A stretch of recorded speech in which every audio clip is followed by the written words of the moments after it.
নমস্কার বন্ধুরা, দ্য রসনা কিচেনে আপনাদের সকলকে স্বাগত জানাই। আজ আমি আম দিয়ে বাটা মাছের টক বানিয়ে দেখাবো। তার জন্য আমি একটা প্যানে সর্ষের তেল গরম করে নেব। আর বাটা মাছগুলো আমি ভালো করে ধুয়ে নুন হলুদ মাখিয়ে রেখেছি। সেই বাটা মাছগুলো তেল গরম হলে ভাজতে দিয়ে দেব। বাটা মাছগুলোকে এপিট ওপিট করে খুব ভালোভাবে ভেজে নেব। এই গরমের দিনে খাবার মুখে রুচি চলে যায়, কোনো কিছুই খেতে ভালো লাগে না, কিন্তু এই রেসিপিটা যদি বানিয়ে করে দেখেন আম দিয়ে বাটা মাছের টক ঝালটা, তাহলে দেখবেন খুব ভালো হবে। বড়ি দিয়ে আম দিয়ে বাটা মাছ দিয়ে বাটা মাছের টক ঝাল। মাছগুলো আমার এক পিঠ ভাজা হয়ে গেছে, দু পিঠি ভেজে নিয়েছি খুব ভালোভাবে। দিয়ে এবার তুলে নেব।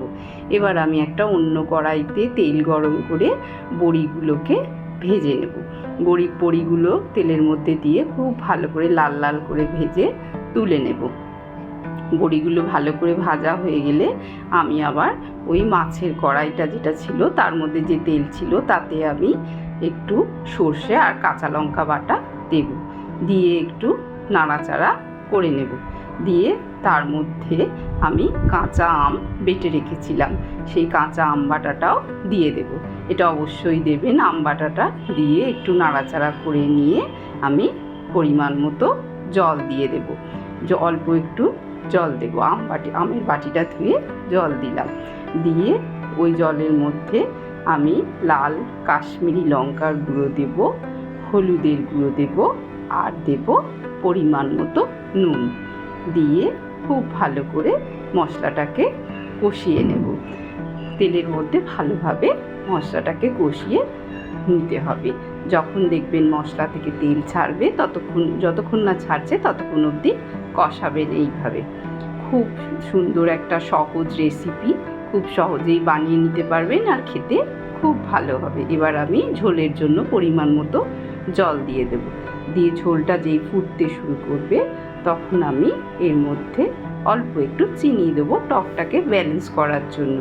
এবার আমি বাটা মাছগুলো যে ভেজে রেখেছিলাম সেগুলো দিয়ে দেব। আর দেব কয়েক ফালি আমের টুকরো, যেগুলো আমি কেটে রেখেছিলাম। সেই আমের টুকরোগুলো দিয়ে একটু ফুটতে দেব ঢাকনা দিয়ে।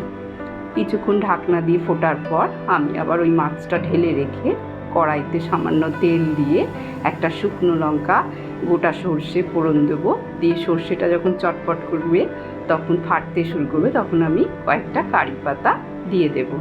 এই সাঁতলানোটা ঝোলটা সাঁতলে নেব। সাঁতলানোটা খুবই দরকার, সাঁতলালে ঝোলটার টেস্ট আরও সুন্দর হবে।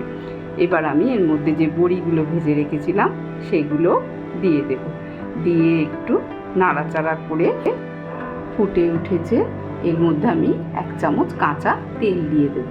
কাঁচা তেলটাও দেবেন আর কয়েকটা কারি পাতা ছড়িয়ে দিয়ে ঢাকনা দিয়ে গ্যাস বন্ধ করে দেব। আমার তৈরি হয়ে গেছে বাটা মাছের টক ঝাল রেসিপি।